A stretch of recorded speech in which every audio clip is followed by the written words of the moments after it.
consumption of these proteins. But relief was that alkaline phosphatase, serum amylase, serum albumin were into normal ranges. So we felt that there is no gross liver, gallbladder, pancreatic involvement, and this part of liver function was still normal. Also, the anti-HCV was negative, which meant there was no hepatitis C virus infection. After this review, the final decision of the panel was, let us try to treat her here, and they were oriented that there was a very high risk and there might be mortality as well. With this, the panel came to the final diagnosis of acute hemolytic transfusion reaction, and the DD was post-BT sepsis. There is actually no treatment for these kind of disorders in contemporary medicine, and with this kind of panic in the lady, the treatment advised was symptomatic. And then what happened the next day? We had one more challenge. The baby, which was LBW, developed neonatal physiological jaundice, and there were skin eruptions as well. So the management of this is, first thing, we give breastfeed to the child, which becomes very important for her nourishment as well as for her immunity, and the conventional treatment was started. Now, mother was adamant. She was not willing to breastfeed the child, but the baby needed breastfeed urgently. Why was she reacting in such a manner? We cannot believe a mother not getting ready to breastfeed her child, right? Time to give homeopathy. Let us explore whether homeopathy can do anything. We explored the life space of the patient and came to know that she had 5 dominating sister-in-laws which wanted the ancestral property, and they had a feeling that they had did the black magic and both her babies, the earlier babies, had died due to that. So now her state was into this fear that they would have again put a black magic spell and they wanted to hurt them and have poisoned their lives. What we observed in the ward, she used to be awake the whole night to check if the baby was alright or not. So she cared for the baby, but her fear did not let her to breastfeed the baby. She would not sleep, but yet not ready to breastfeed. The other symptoms were the physical, which were available, and the baby's observation was she wanted to be carried and liked to be wrapped up. What to do now? How to understand this disease, the susceptibility of both the mother and the baby, how to find out the PQRS symptoms, how do we approach this kind of case? What should be the totality? How do we come to the remedy and then manage the baby and the mother, and what posology would suit now? These were all the questions going on in the floor and in the minds of the students and all of us. So we tried to concentrate on the susceptibility, the master. All the students are always confused, what is this? What is susceptibility, right? So we tried to understand that. So the reaction at the mind level was, there was fear, superstition, fear of being hurt, there was delusions of being poisoned, anxiety about children, and a fixed thinking. And at the body level, we saw that in the mother, there was a kind of this toxicity which came out of a BT reaction and the involvement of the tissues of blood, liver, and kidney. And in the baby, there was desire to be carried, and a similar pathology which we could see was there was hemolysis in the blood because of the physiological transition of fetal hemoglobin to adult hemoglobin. There was jaundice and there was a skin infection. What was the totality that was coming up? This was the totality of the mother which came up, and this is that of the baby. Let us see what does repertorization lead us to. The repertorization was done for the mother and for the baby, and we could see that Rustox was covering all the cause, the pathology, the tissue affinities, the pathological general in both the mother and the baby. The HMM references were taken from Kent and from the bogus synoptic key, and we reached to the final prescription of Rustox 200, single dose to the patient, and Rustox 0/1 single dose to the baby. Because there was a high susceptibility, we needed to frequently repeat the dose, and we wanted it not to go into an aggravation. So we selected the LM potency. Now, within 1 hour of giving Rustox, all her fears were away. She started giving breastfeed to the baby. She was very calm. The lady who was not ready to breastfeed the baby took up the baby and started feeding her with all her love. She started trusting the physician. She communicated very freely, started expressing and ventilating. In the next 3 days, there was no anxiety in the mother. She was not restless, sleep was better. The recovery process hastened, the liver functioning became normal, the icterus was reduced. Look at this, look at her eyes now, and the urine. So there was a drastic change within an hour and in the next 3 days. And even in the baby, the superficial skin eruptions were better, the icterus was better. The serum bilirubin level with the phototherapy goes only down by 1 milligram in 24 hours. But with our medicine, it went down 2.4 milligram. So definitely this was an action of our medicine. The baby started taking BF very well and was gaining weight only on the exclusive breastfeeding. This is the testimonial video of the mother. Look at her now. Is it audible?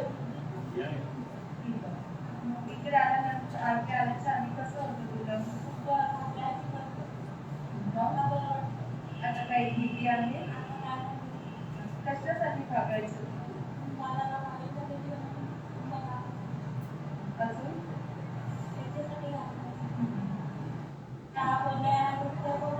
कोणत्या गोळ्या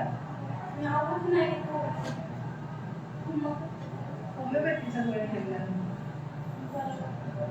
आता पण सुरू आहे तुझ्या घरी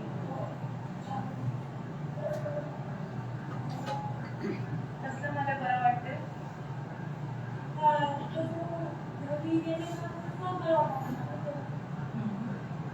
इकडे काय काय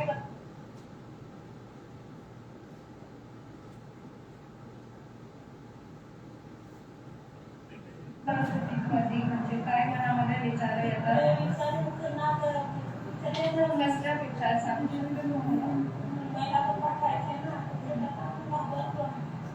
काय आलं मनामध्ये तुझं मुंबईला पहिले माझ्या पाठवले ना तसे परत घरी आणत नाही का तेव्हा पण दुसरं वर्ष पण वेगळ्या वाटली ती पण भीती वाटायची तर त्याला पण पाठवायला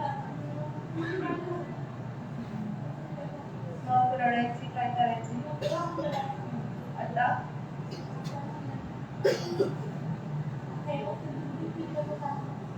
दुधातून बरोबर येतोय काय भरपूर दूध पिते पावसाची सूट त्याचे छोट्या छोट्या फोडी झालं होतं ते कसं आहे मला औषध दिली होती काय कोणती औषध होती टाकायची ती औषधं पावसात दिली बाळाला होमिओपॅथी सुरू केली होती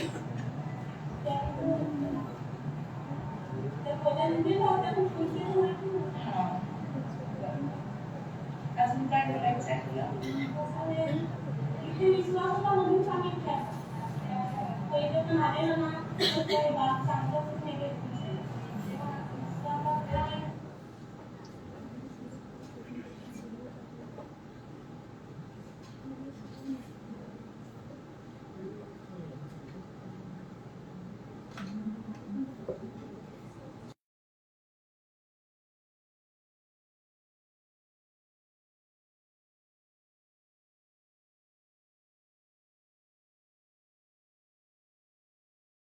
So the learning from this case was to understand the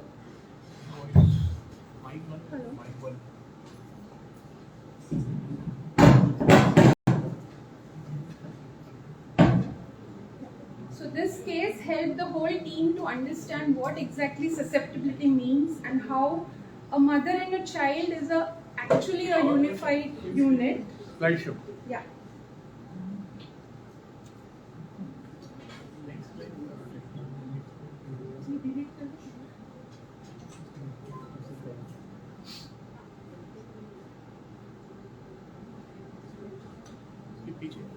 Go back. One second. The moment we are doing it on full screen, it is going on.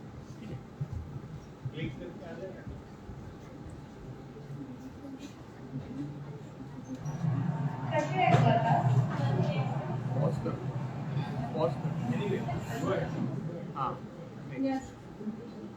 Next. We understood the importance of history taking and observations and how to convert that into the language of organon and materia medica and repertory. We understood the mental state and tissue affinities of a remedy which was not known to us earlier, that is Rostock's. We understood how the evolution of susceptibility also helps in understanding how the disease will progress, and it helped us in understanding how we can reduce the morbidity and mortality of a unit, and of course, scope of homeopathy and emergencies. Now the question is, why the same remedy to mother and the neonate? Well, let us see what our stalwarts say. In Organon of Medicine, in the footnote of aphorism 284, Dr. Hahnemann has mentioned that the power of medicines acting upon the infant through the milk of the mother or the wet nurse is wonderfully helpful. Dr. Kent, in his lectures on materia medica, under the remedy pulsatilla, mentions that in early days, the infant often needs the same constitutional remedy as mother. And in the symposium volume, paper G2 of homeopathic prescribing, it has been mentioned that constitutional remedy of parents, especially of mother, is a reliable base for chronic prescribing in infants, especially the nursing ones in the neonatal life. We now move to the case 2. We had an infant, 8 days male, who was referred from a private medical institute from the Hanu. He had a high-grade fever and was an IUGR with neonatal septicemia. There was respiratory distress and he was on oxygen therapy. Look at the baby. His temperature was 104, there was tachypnea, there was low O2 saturation, the respiratory distress was of grade 1, and there were chest retractions. If you can see, you will see the intercostal retractions. There were macular erythematous rashes, the baby was short in length, had a lean body, poor weight, and there was swelling over the eyelids. We did the basic workup, the HB was low, there was leukopenia, thrombocytopenia with a high CRP. But the PT-INR was within normal levels and the other parameters were also normal. The chest X-ray was NAD and the ABGA was normal. So we understood that there was no respiratory involvement as of now. And the final diagnosis that it was all happening because of the neonatal septicemia in an IUGR. Let us look at the mother. The mother was primigravida and since 8th month of pregnancy, she had severe pain in the calves which were better by massage. She was weeping due to pain and it was all hampering her functioning. And since 2-3 days she was in low mood, her sleep was decreased, her appetite was decreased and there was poor lactation.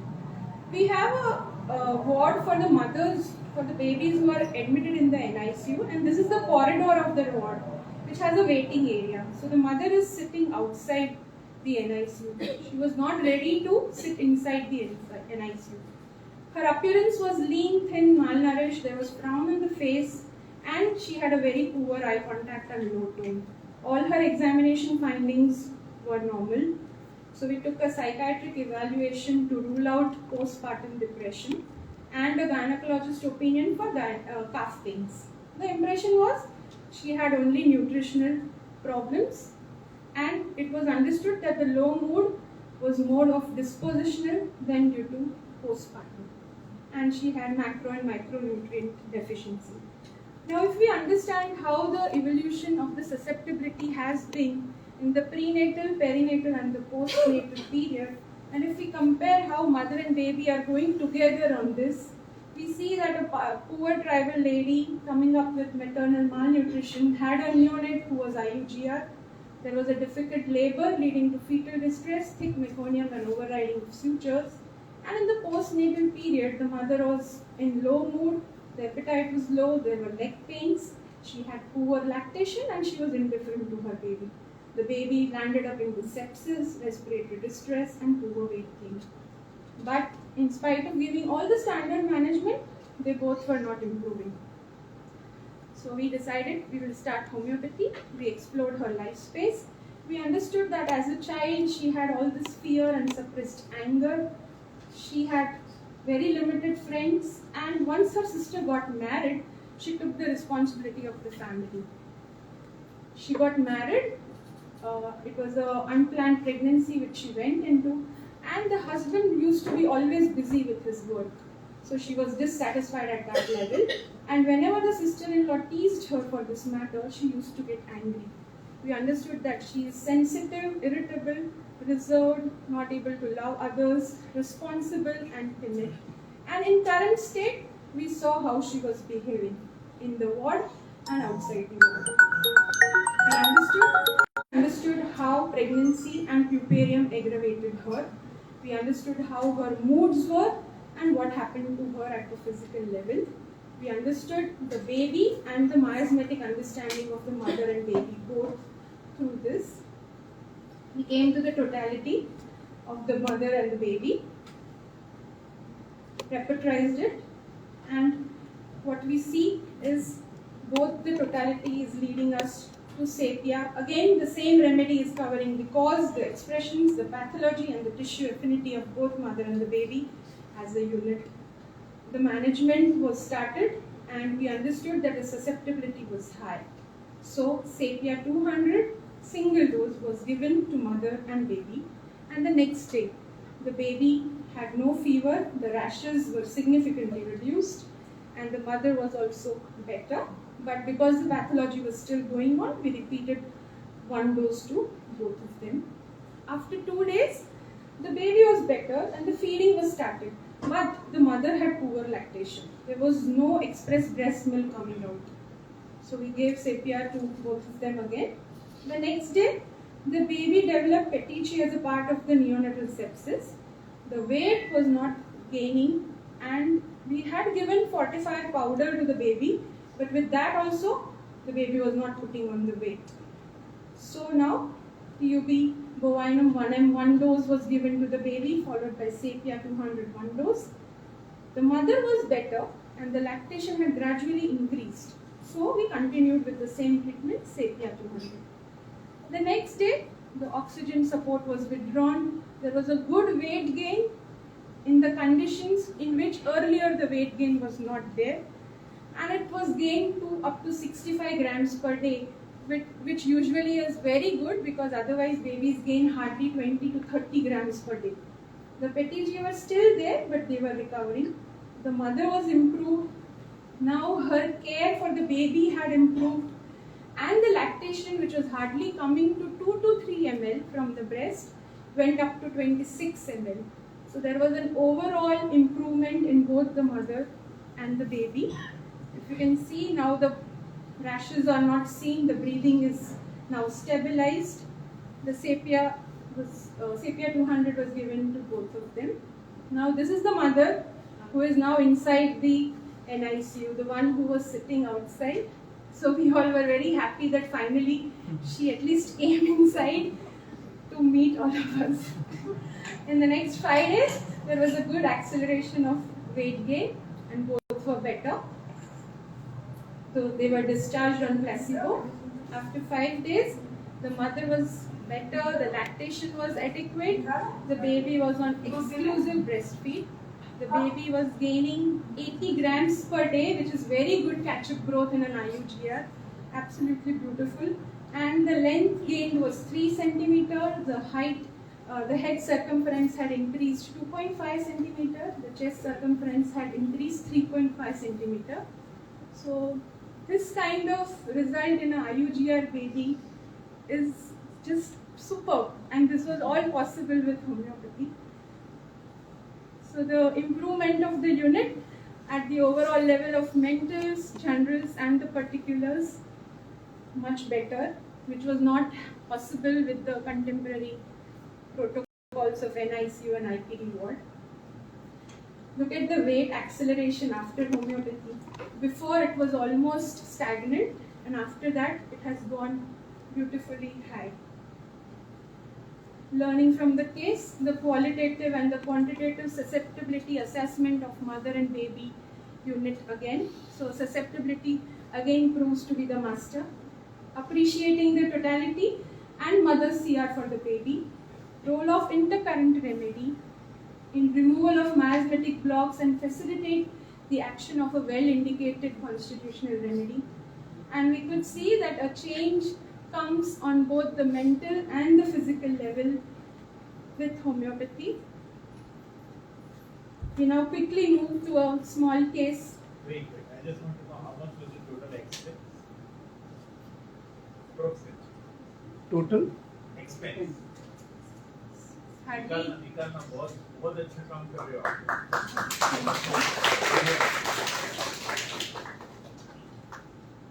So under the scheme of paid by you, sir. The whole bill was paid by you. But we have to be really thankful to all our donors. Bit louder, sir. Whatever they have shared so far, tertiary level NICU has been possible because of support from two donors. During COVID, our NICU got a ventilator from Mazirex. That is why earlier we were a secondary care unit.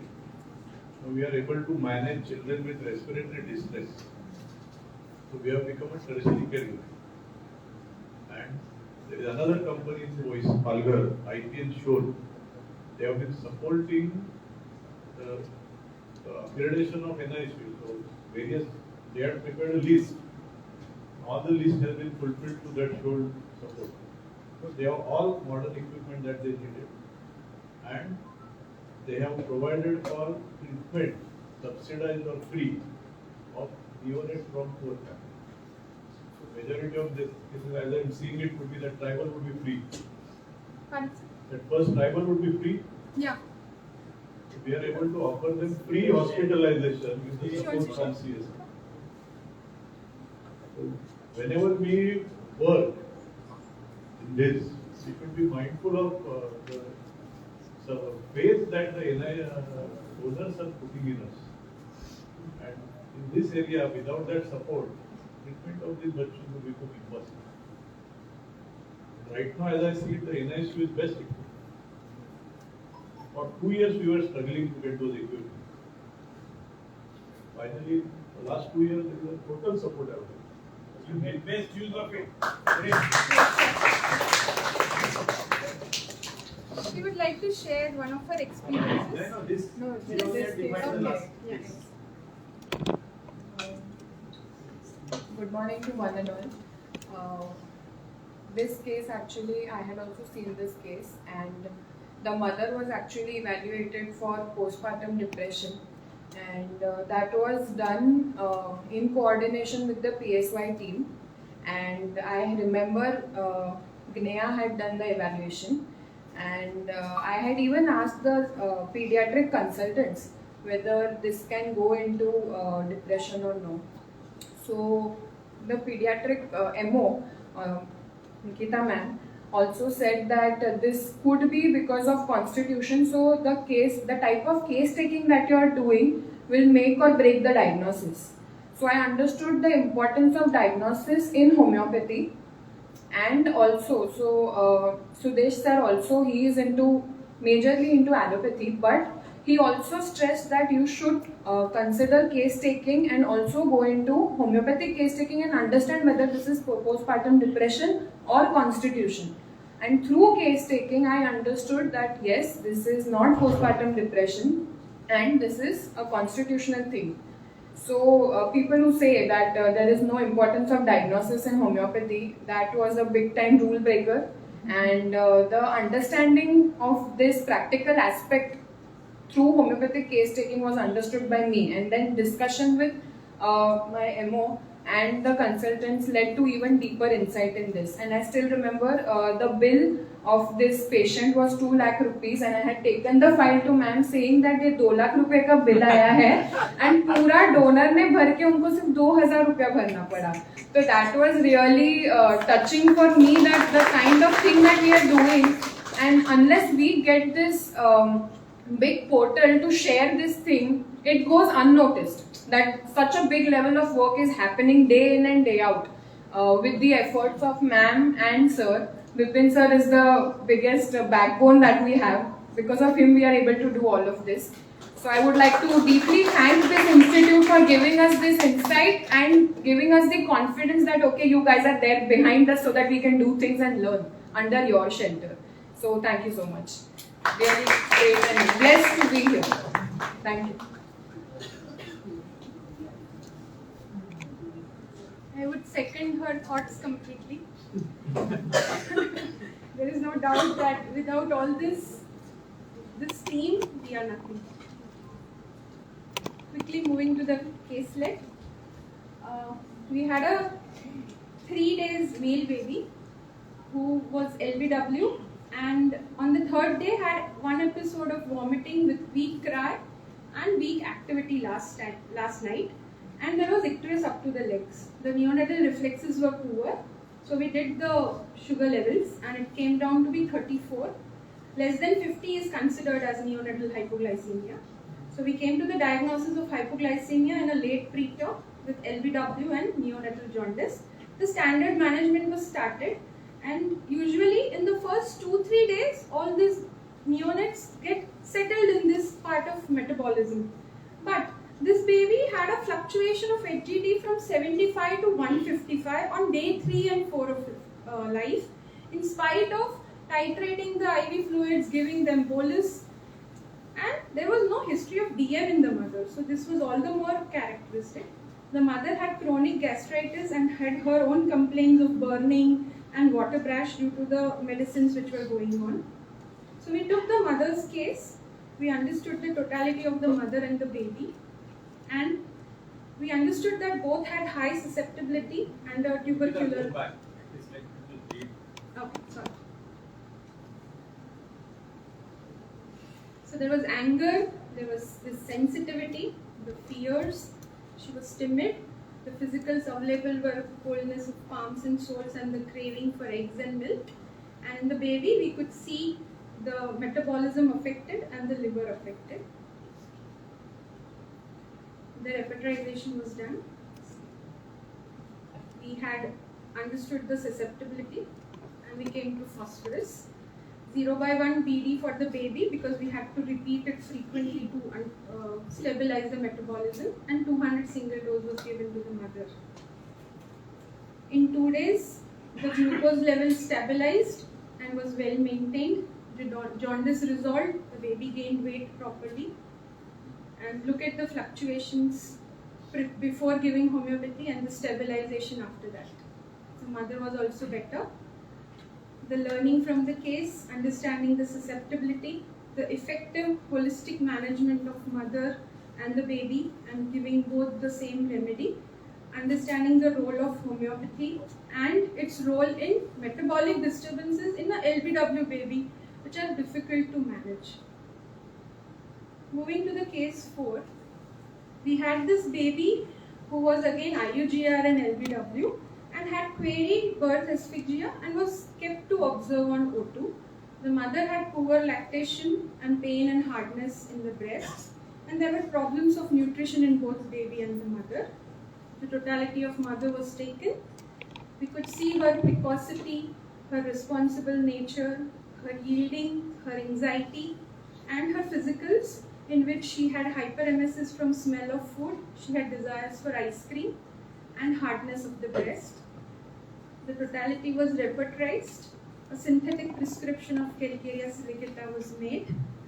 The follow-up, the lactation had improved, the breast pain and hardness went away, and the baby was starting gaining weight, and the weight also stabilized.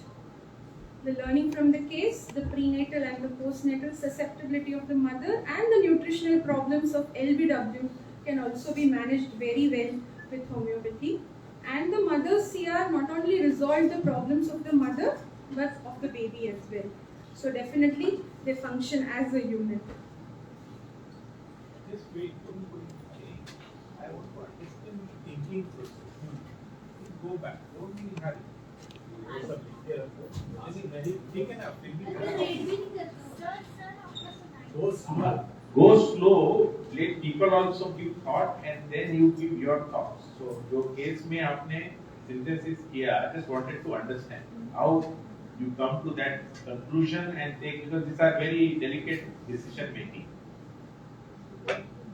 So if we see the repertorization and if we understand how the mother and the baby are as a unit are reflecting their expressions on both mental and the physical level, and when we see how the mind and body coordinates are matching, so the tissue affinities and the mind of the dispositional features of both mother and the baby, neither calcarea nor silicea were completely covering the picture, and that is how a synthetic prescription was made. That doesn't mean. Just read the rubric. So we had taken precocity, responsibility strong, too strong, anxiety family about, consolation sympathy ameliorates, yielding disposition, weeping tearful mood, vomiting pregnancy in, smell of food aggravates, ice cream desires, and breast pain better by warm applications. And the tissues which were involved were the overall growth and the placental and the nutritional bond between the mother and the baby, the glands, the mammary glands, and the there was a bit of birth asphyxia at the time of the baby had not cried immediately after the birth, but because the delivery had not happened at our hospital, it was difficult to understand how the things were at the time of birth, but they were observed on O2. So this was how the totality was made. differential idea or difference Pulsatilla and Suppose I think of pulsatilla. Pulsatilla to calcarea silicata is a very important transition because pulsatilla covers almost all so-called rubric presentation as well as some of the inner part of the patient with consolation, amelioration, weeps easily, and mother and child unique immediately after delivery. So pulsatilla is a key remedy. So from pulsatilla to such a decision, how do we transit to calcarea silicata? So my major understanding was the things which happened before the birth of the baby, when there is the placental, uterine, placental and the fetal circulation, and in that what role placenta plays into nutrition and the transfer of nutrition to the baby. So there was definitely a growth retardation and there was a very low birth weight. So these are the issues more of nutrition rather than anything else. And even after the birth, the mother provides the lactation, which is the nutrition. Again, there was a problem of nutrition. So generalizing it to that level that the problem is basically of nutrition, that is how calcarea came into the picture. Silicea also is there. Molar is given that as a location. Yes. See, under the silicea, the molar location, the nutrition is given as important. The silicea also can be entered. Yes. तो calcarea silicea कैसा है?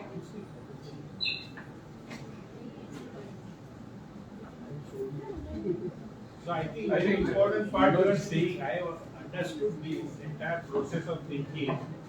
Totality ऐसे दिखाओगे क्योंकि आपने जो presentation है जो आप बोल रहे हो ना is very valuable what you are saying that how you have transited from this totality to the prescribing totality. So prescribing totality is based on your concept of generalizing this entire pathophysiological processes to nutritional level. Yes. The entry point starts from nutritional aspect, which is more covered in calcarea and silicata and calcarea silicata. Yes, sir. So you give priority to that. Probably that one slide would have made more The difference. process of abstracting is very important, which is not reflecting in your presentation. When you reach the level of Hello. that was one aspect. See, you must understand even all these rubrics. A precocious lady who takes up responsibility in the family with a yielding disposition and who is sensitive to rapid. Now, if you look at these perspectives, with breast tissue better by warmth and nutrition as one of the key areas, so then calcarea silicata becomes a so वो है ना देखो ना लिखा हुआ है you are showing a repertory of symptoms. so अरे बराबर है तो पूरा लाइफ टेस्ट करके करेंगे तो एक ही केस होगा No. This transition from your repertory to totality to mathematics to your synthesis of the whole case. Yeah. That thinking process which the consultant is undergoing is not available through representing reported totality and then the remedy. See that? So that abstraction process which occurs in the physician's mind, I think Manoj is pointing to that. And possibly the suggestion what Manoj has given is, if you are presenting a case with certain expressions. Now, just give some time for the group to interact with that, try for them to think, and then you present your thinking process. That is a suggestion which See, my only request is that please keep all your questions because it breaks the. It becomes difficult because cases are very complex. Other cases. I am also So trying complex to questions. understand what thinking is. going on. Write complex questions, it will make it simple. Nikita, give some time. Think about Give some time in between. Because you are Just going go to slow, and then the but process. let there not be an interference because there is a building up of concepts and that breaks the chain of the thoughts because they are not an independent case. They are all connected presently. Total how many cases you want to present, madam? Sir, 8 cases. 8 cases. वो क्या हो गया? तो 8वें माले पे जाके फिर ground floor पे आना प्रॉब्लम होगा. हाँ, एक तुम एब्स्ट्रैक्ट पे लेके जाते हो, फिर से तुम फैक्ट पे लेके आते हो. तो ऐसे ही करना पड़ेगा. सीखो MICR करना है ना.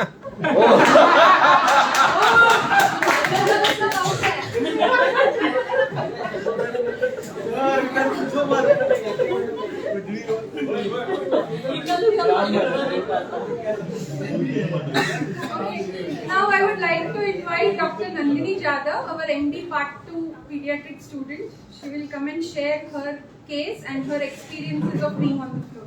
Nandini.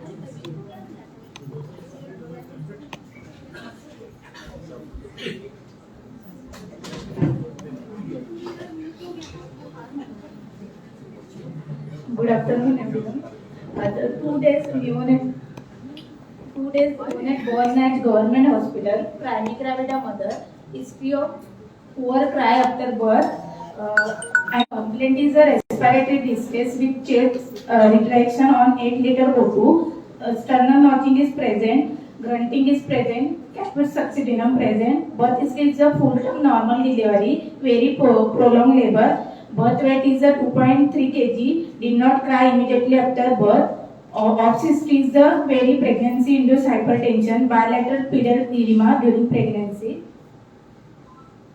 The investigation is done. Chest X-ray is clear. All investigation is normal.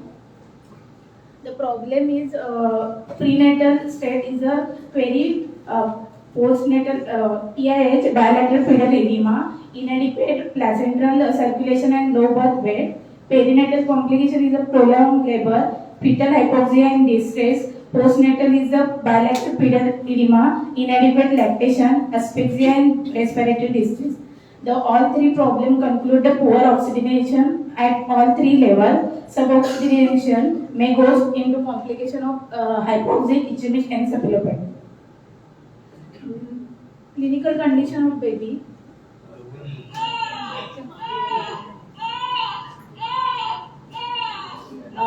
This is the clinical condition of baby. Baby is a continuous cry, irritable cry, and continuously suddenly cry half an hour and stop half an hour.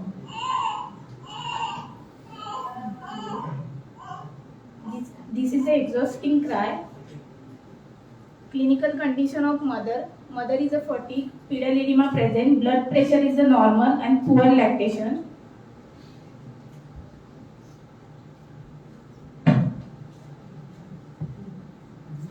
a video of mother pedal.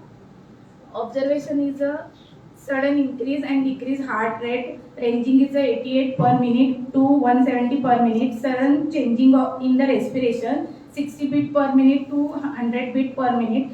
Crying pattern is a cry loudly and continuously for half an hour and stop half an hour. Again the same pattern repeated. The concluded the data is a sudden violent effect and extreme changeability of vitals, rapid exhaustion. The pathology is a violent cramp and spasm. Totality of symptom, Boger approach, time is a neonate and sudden, location is a CNS manifestation, pathogenesis is a poor oxidation and suboxidation, pathological general is a violent sudden effect, extreme changeability and violent cramp and spasm, exhausted, cry and deathly. The remedy is come up in repertorization is the Epicap, Belladonna and Cupromet. The final remedy and management plan, Cupromet, the differentiate with the Boger synoptic key, suboxidation affecting the central of the medulla followed by deathly exhaustion. Susceptibility of patient is high, potency is 0/1 and repetition is 2 hourly. The plan of the order of remedy is a Cupromet and Tube because the sudden changeability and miasm is the tuberculum. Mother definition is done. Mother problem is the pedal edema still remaining after delivery. Poor lactation and fatigue. Life space of the mother is childhood quarrel with the brother and she want to study further but poor financial condition. She is starting the doing job. After marriage is the husband drink and beat in anger. Does not like if husband does not share the load of the child, responsibility of a child. The patient share the word is in Marathi. आपल्या दोघांचं बाळ आहे तर आपण दोघांनी पण त्याचं काळजी घेतली पाहिजे, दोघांनी पण घरातली कामं सेम केली पाहिजे. ICR with the husband is does not care about her and her feeling. She get angry on the husband when the does not listen, does not share with the anyone, talk to the pig bird, beep then alone. Mother totality is the aggravation by disappointment, dissatisfaction, highly secretive, issue of love, care and expectation, poor adaptation with environment, aggravation, pregnancy, hypertension during pedal edema and difficult delivery. The assessment of susceptibility is the susceptibility are high, sensitivity is high, reactivity is high. The sepia and DD is the nitramole. The final precision of select the remedy is sepia 0/1. Follow up after the 3 doses. Cry improve, energy level is improved. Cupromet 0/1 2 hourly continue. Mother given the sepia 0/1 single dose. Next day evening cry improve. Heart rate is regular. Respiratory rate is regular. Changeability, no changeability in the respiration and heart rate. Oxygen support withdraw. Cupromet 0/1 2 hourly continue. Follow up after next 2 days. Baby on the exclusive breastfeeding. Cupromet 0/1 2 hourly. Mother given sepia 0/1 BD because after taking allopathic medicine no pedal edema is reduced and in our hospital is the BP range is normal, so 0/1 BD is given to mother. Follow baby is healthy, 30.8 gram per day increase the weight gain and mother pedal edema is reduced. Sepia 0/1 BD into 1 week of mother given. Sepia 0/1 dose given to the baby. The remedy relationship, the Cupromet is the remedy related with sepia. Learning from this case, when the peri or postnatal onslaught is severe, the baby susceptibility exhibit expression that require acute phase remedy and then have to the followed by the mother CR for completing the process of cure, understanding the remedy relationship for management of the unit. And my experience is the sharing. Before I am joining this institute, I was not म्हणजे मला माहीतच नव्हतं की होमिओपॅथीमुळं एवढं work होतं, patient cure होतात. my first day of the IPD, my posting in pediatric ward. At that time, the pure homeopathic case I was seen in the ward. The pneumonia case, bilateral pneumonia case, we treated with the pure homeopathic medicine. The patient was given the mud salt, but I was thinking that time, even though the 2 days given the homeopathic medicine, but clinical level no sign and symptom is changed. But after the talking with BHS sir was tell ki investigation is due repeat and the remedy was work in the investigation. The WBC count is come in the investigation 24,000 to 18,000 is come. The remedy was work, so sir is said the increase the potency, and after the 3 days of the baby, after 3 days improvement in the general and physical level, and patient discharge before in the 5 days. And the NICU experience is the observation is important in the case taking of the neonate, and the also observation of the mother is helping in the differentiate the remedy in the IPD. Even though mother is not taking all information to physician, but observation of physician is the differentiate the remedy in the IPD. Observation is important. Even the NICU is crying pattern of the baby is important, and the posture of the baby is important. Before I am entering this hospital or this institute, I am joining the pediatric hospital. That hospital is the in 20 patients are the more in the 15 day after discharge. But this institute I am learning the with homeopathy. The patient is went out in the 4 days.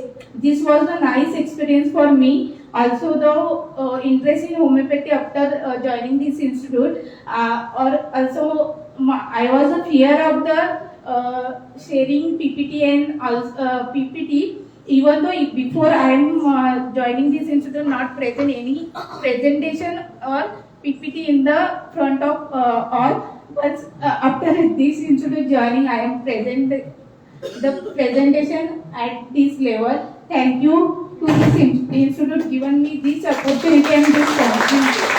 Thank you so much.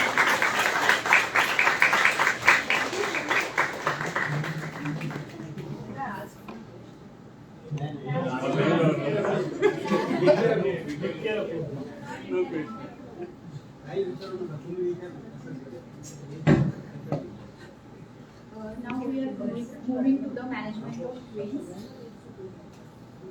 This case was referred.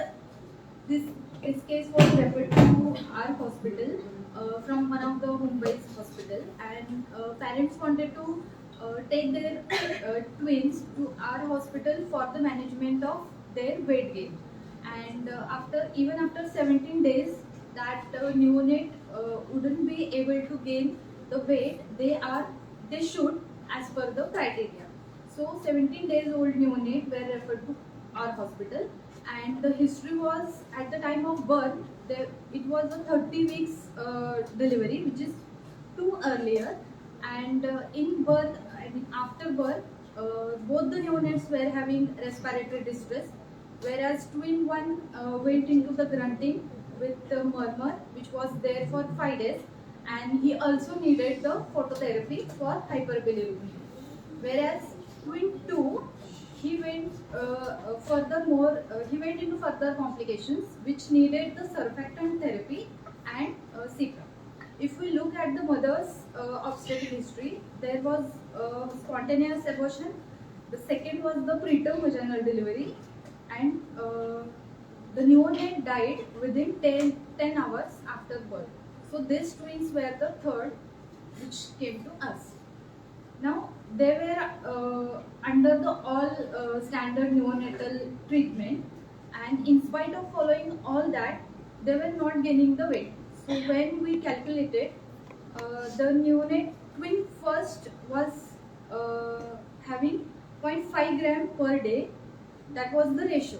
And twin 2, in 9 days, whole 9 days, he gained only 4.4 grams per day, which is too low. So we decided to introduce homeopathic treatment. So we took the mother's case, And in childhood, she was close to each family member. She was close to her father. Her father was alcoholic. He underwent recurrent multiple different health problems, and he was unemployed. So she was worried for him. Her mother is a chicken vendor, and she shares everything with her mother. So she is equally close to her mother also. Now she is close to her siblings also. Her sister is asthmatic, and they used to had simple fights. But she never expressed her anger to her or any other family member because she didn't wanted to hurt her sister because she is asthmatic. She is equally close to her brother. After marriage, she left her study, and that time also she had that suppressed anger, but she didn't wanted to disrespect anybody. So she that time also she didn't express her anger at her maiden family and her in-laws family also. Her IPR with her husband and in-laws were cordial. She had that spontaneous abortion at the first time, and second time she had the death of that child within 10 hours after birth. That time she broken down. She went into the long grief period.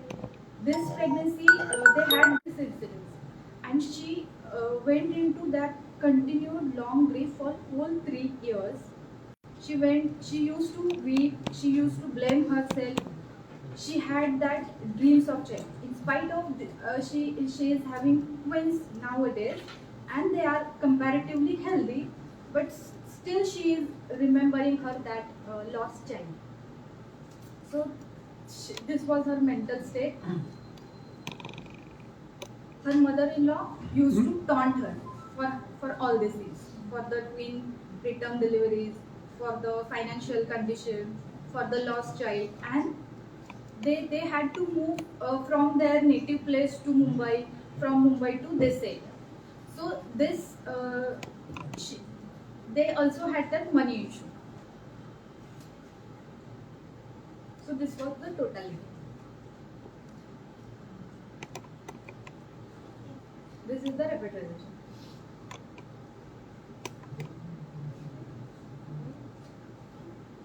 So considering her refined sensitivity, her long grief period, her sphere of action, multiple abortions, and her current state, the core symptom which we took for this case is the self-reproach. I mean, we know ignitia as a remedy for contradiction or for hysteria only, but when we went through the materia medica differentiation and from the provings which we have in the literature, we considered ignitia. This was the planning and programming for susceptibility. So single dose of ignitia, moderate potency, was given to the mother, and same remedy was given to both the neonates. And next day follow-up, she appeared more fresh. She was smiling. She herself called the team, and she shared that I don't have any dreams now. Yesterday I slept very well. After so many days, she had that sound sleep. She doesn't have now the memories of that lost child and the less worries. This was the baby's weight monitoring for the whole 1 week. So on birth, we had very low birth weight, and in spite of giving all the contemporary medicine and standard protocol, the weight gain, and after giving homeopathic intervention. So it is 15 grams per day, which was earlier 0.5 grams per day, and in this neonate, which was 4.4 grams per day, ideally which should be 20 to 30 grams per day. So the discharge on request, and on discharge they were given the placebo. This is the follow-up after discharge. Even though they were called for daily follow-up and continuous monitoring, they reported 2 weeks after discharge. This is the way.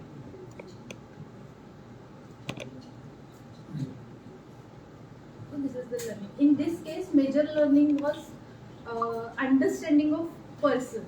Means what we see on the floor and what we read in the materia medica, and how to read in between the lines.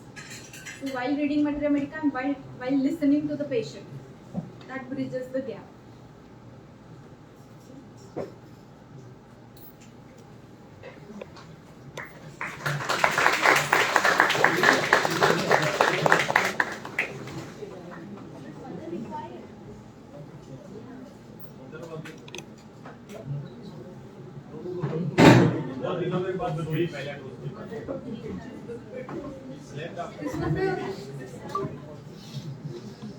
This was the first case of the management of the twins. Now we have still 2 more cases in which twins were handled. Now I'm sharing the case 2 of the twins. These twin babies were born at 29 weeks of gestation with very low birth weight of 1.125 kgs. The twin 1 had respiratory distress of grade 1 and there was hyperbilirubinemia. And the baby 2 had also grade 1 respiratory distress and there was hyperbilirubinemia in that baby as well. The babies were delivered at the nearby hospital and they were brought from that hospital in the ambulance with oxygen on 2 liters per minute. Both babies showed the signs of respiratory distress, had chest retractions and low oxygen saturation.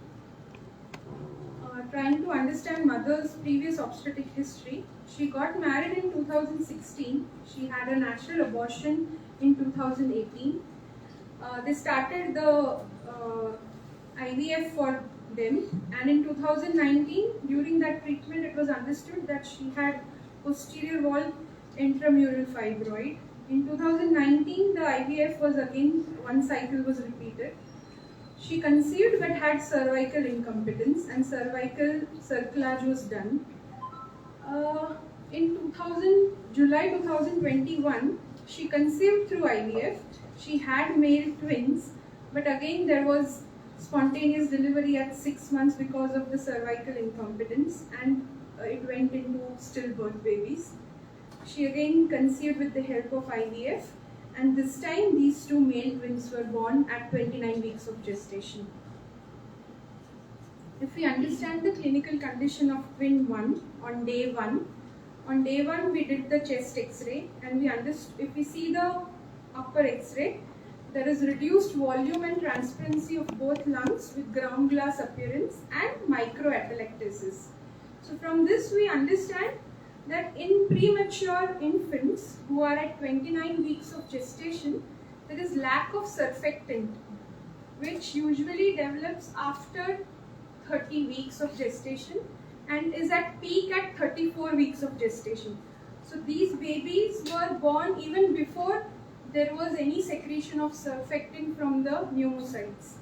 So this we understand and call it as respiratory distress syndrome or the hyaline membrane disease of prematurity. Now the contemporary treatment is giving surfactant, which is lacking in the baby. Now with the tertiary NICU setup, we have started giving surfactant at our place, which we have not done earlier. So the babies were given surfactant. Now if we see the second X-ray, we can understand the response to surfactant. In this baby, it is good because the earlier X-ray and the next X-ray, if you compare, there is a symmetrical improvement. So both the lungs has received the surfactant and the microatelectasis has gone. Now there is a better aeration. We can see more lung space. So the contemporary treatment was continued for twin 1. The twin 2 also received the surfactant therapy, but in his case, the left side of the lung is not that improved which it should. So there is not adequate pulmonary aeration. So the response to surfactant in baby 1 and baby 2 is different. Though the procedure was the same, the dose was also given according to what was required. So now how do we approach such a case when both the babies are showing different symptoms and what should we observe, what kind of a remedy should be given to them. We understood the mother and her totality was also taken up because with the kind of obstetric history she came up, where we see recurrent pregnancy loss, cervical incompetence, infertility, we understand that at the body level she had all these expressions, and at the mind level she was hardly speaking to us, only her pathology was talking to us. She was very secretive. The only thing which we could understand was her behavior, that whenever she was given any responsibility in her maiden family or even in her married family, she would take it up as a responsibility, but then she will constantly complain about it and she used to take it as a burden. The other physicals How which did were... you arrive at security? Pardon, sir? How did you arrive at security? So many of the things of her sexual sphere and of her pregnancy story, many of the things were only available from the report file which was available. She was not ready to tell us about her recurrent pregnancy losses, how she got into cervical incompetency. Whenever we used to ask her in detail, she would just not respond to us, while the file spoke much more of what was going on in her life. And rather than she being communicative with us, the husband and the relatives gave more history to us rather than she giving all of it. Or she would just make stories, go into some other story. So if there are 2-3 physicians, every time she would say some another story too. So the discussion between the people who used to take her follow-ups also had some different understanding of her personality. So that is how we came to it. The physicals which we got were unbearable hunger, which led to weakness, and she would not work once she was hungry. She had desire for spicy 3 marks, juicy fruits and sweets. The remedy we reached was sepia. If you remember, the twin one had no respiratory distress and there was a good response to contemporary treatment. So mother's CR, sepia 30 was given, but gradually the baby had weak sucking and again sepia had to be given. Eventually, baby was not tolerating feed well, was going into episodes of vomiting. So an intercurrent was introduced, and then the potency of sepia was changed to 0/1, and it was frequently repeated to take care of this GIT prematurity, which was also a part of his physiological problems. In the next whole week, there was a slow weight gain. The feeding pattern was still not stabilized. Sepia 0/1 PDS was continued. The next 10 days were better. There were no complaints, so the baby was put onto placebo. After about a month of NICU care, the baby developed constipation. The rubrics which were referred were rectum constipation, children newborn in. Stool remained in rectum for long time with no urge. Babies were not passing stools for 2-3 days and had to be given regular stimulation. Understanding the remedy relationship of sepia, nux vomica was indicated and was given to the babies, repeated in 30 potency BD. The baby also had vomiting and constipation in the next 1 week, and nux vomica was continued. At about 6 weeks of NICU care, the baby had pallor, had low HB and a poor weight gain. So if we understand this, there is anemia, there is defective nutrition, the breast milk was going on, the human milk fortifiers were going on, the multivitamins were going on, the calcium was going on, but the baby was not absorbing it. So there is a feeble digestion and a malassimilation. So we came to calcarea phos, which is again in relationship with sepia. In twin 2, we remember that there was an asymmetrical aeration of the lung. So this baby, even after giving surfactant, was into respiratory distress with chest retraction. There was peripheral cyanosis, hypothermia, poor perfusion, cold extremities, and a periorbital swelling. This is how the baby's respiration was. And you can see the cyanosis of the peripheral cyanosis on the sole of the foot. We took up the totality. There was feeble blood circulation and there is problem with the respiration. There is a blueness and duskiness or the cyanosis. There were cold extremities and there was a low grave state. The failing reaction or low reactivity in general, we can see to the surfactant therapy as well. And the baby was weak, sick and exhausted as compared to the other babies which we have seen in the NICU in general as well. Carbovec 30 4-hourly was prescribed. After 4 doses of Carbovec, the respiratory distress decreased. There was no cyanosis.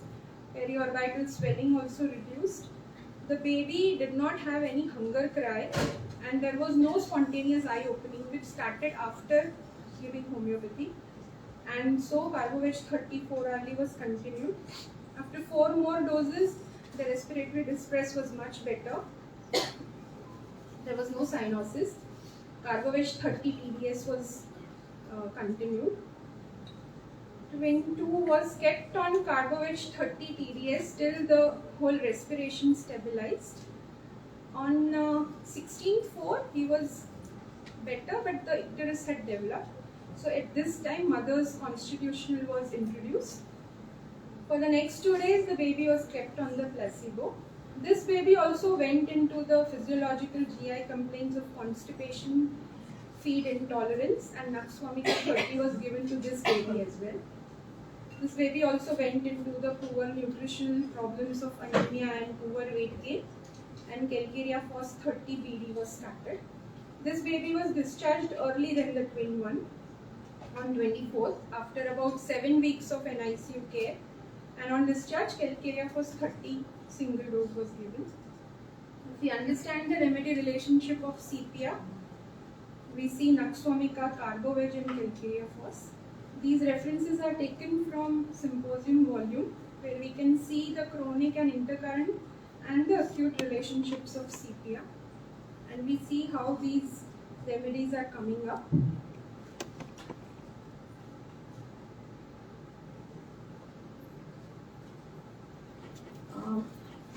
This is a small celebration which we did with the residents because the residents were very happy. After about almost 2 months of NICU care, this kind of babies were saved, which is not an easy task with all the efforts of all the residents.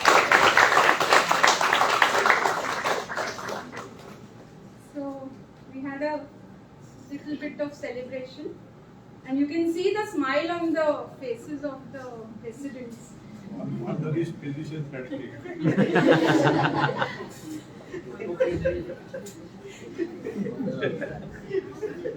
Vipin sir was deprived of that cake. Huh? Yes.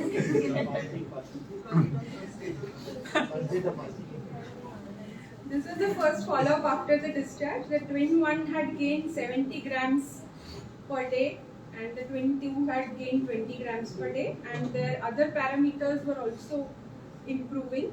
So the babies were continued on Calcarea Phos. The mother was given CPR 200. This is after 1 week.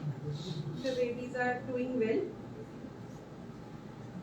This is the follow-up which the father, the mother and another relative had come to us. So the learning in this case was that the twins can exhibit varied susceptibility, and based on the individual susceptibility, we have to understand what expressions are coming up, and the selection of the remedy should be based on that. We should not always go with the rule that mother's medicine will be again applicable to the baby. So it is the susceptibility which will then decide how to approach the case, and the remedy selection was based on the understanding of the correlation between the symptoms, the clinical picture, the pathological state and the miasmatic state and stage of disease. Though we gave surfactant to the babies, and we might have a question that then what did homeopathy do?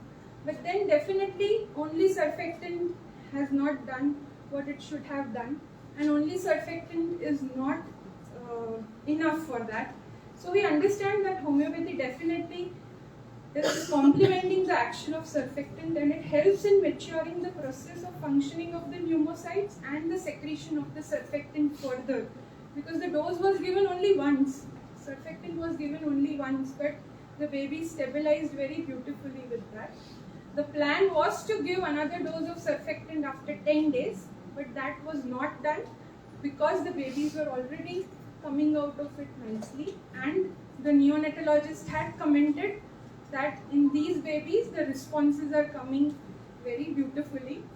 One of the leading neonatologist and pediatrician of our area, Dr. Gopal Guge sir, he was very happy with the way homeopathy was responding, and with that now the advantages, he has started referring children with HRAD, allergies, asthma to us, and he has definitely seen something in homeopathy which he has not actually shared with me anyway, but he is referring patients to us. Obviously.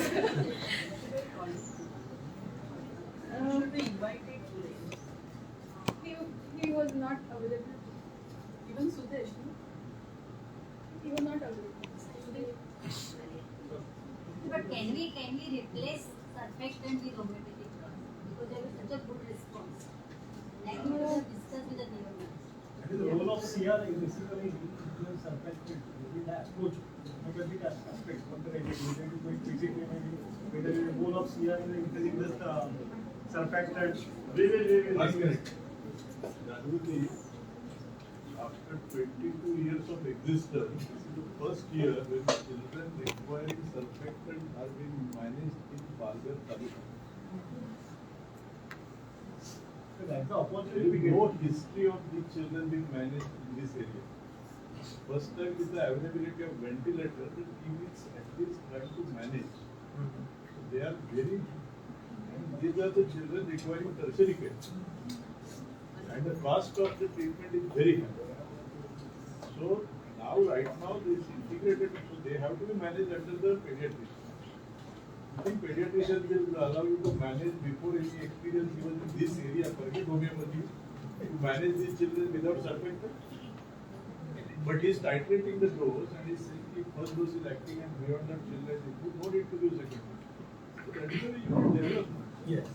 And you have done good job. Please understand. So the achievement of this particular It is not unit question is of Jagrati replacing, it's question of the maturity of the pneumocytes which secrete surfactant. right. If at the prematurity, if they are not matured, from where the How to surfactant supply it in the time will it can start secreting. support and then gradually you will do a faster maturing of pneumocytes so that it starts secreting surfactant, so the repeated requirement of surfactant can be reduced. So let's understand this from those perspectives rather than getting into idealism. Go ahead. Going to the last phase of twin neonates. These had come up with, they had 32 weeks of gestation, a better weight than the earlier twins. And they had, one had a problem of hypoglycemia and the other had the problem of hypothermia. But both were recovering well with the contemporary management. When we understand the mother's clinical condition, we again see a bad obstetric history. First two were threatened abortions. The next was a male child with an LSCS delivery, but that died after 4 hours of delivery. G4 female is alive, and now this is the twins male which are born at 32 weeks. Mother had pedal edema and poor lactation. The observations about the mother in the NICU were she was constantly asking the residents to get her babies cured quickly, and she was almost pleading to all of us. She used to say, do whatever you want to do, but my babies should get relief as soon as possible. She would constantly think about what the babies must be doing now in the NICU. She was very easily connecting with people with the residents, with the neighboring mothers, and would encourage them to eat properly and sleep properly so that the lactation improves. She had profuse perspiration. Understanding the mother's totality, she was full of care and worries for the babies. She had anxiety. Her anxiety was leading to anger that was seen in her life space investigation. She was impatient about her children's recovery. She had this desire for company of all the mothers, and she was very talkative. She had a bad obstetric history and she was chilly. The remedies which came up were calcarea, arsenic, kalikap. Kalikap was finally selected based on the totality. The twin one was given Kalikap 0/1 single dose. Twin 2 was also given the same prescription. The mother's anxiety, already there was a poor lactation, and the anxiety was further aggravating the whole PNE axis. So the mother was again given Kalikap 200 single dose. The follow-up, twin 1's oxygen requirement went down. The weight gain started from the day 7 of life, which was about 30 to 70 grams per day. The twin 2, who had problems of hypothermia, the temperature regularized, the oxygen requirement went down, and the weight gain was about 20 to 40 grams per day. Mother's pedal edema also went down, and the lactation improved very well, which was adequate for both the babies. So it was a very good response. I would like to share the experiences of the last 1 year in the NICU since we have started the tertiary care. On the integrated management, we have managed about 50 cases, out of which only 10 cases have been DAMA transfer or death. We have got results in 40 cases, and these babies were successfully discharged. So about 80% of the chunk was on integrated management. We have received about 34% preterms and 66% of full terms. Diagnosis wise, we saw preterm IUGR and LBW babies about 34%, and the other neonatal problems like hyperbilirubinemia, sepsis, respiratory distress, birth asphyxia, and congenital heart diseases were the other diseases. The acute prescriptions made were largely cupromet, ententat, phosphorus, carbovetch, opium. And the cases which you see of camphor, hydrocyanic acid, zincum med were the ones who were into very grave conditions. And in few we could not give them the acute indicated, they were given the constitutional treatments. The chronic remedies which came up was sepia had about 20% cases. Calcarea was also about 20%, and the insight from these cases also helped us in understanding how sepia mothers are and how calcarea and kali mothers are. So that was a very good learning for the whole team, because we used to have variety of mothers in the corridor and in the NICU, and how they responded to these stress, how they interacted with their babies, how they interacted with the team. So there was a living materia medica which we were trying to understand. The learning from all these cases and through this teamwork, we understood the various facets and demands of mother and child unit of the postnatal care. We need to have a comprehensive problem definition. Until that is done, the assessment of susceptibility is not possible. We need to understand the symptomatic, clinical and pathological and miasmatic correlation with the evolution. Observations and history taking and its importance and formulation of totality, and the planning and programming of the case becomes very important.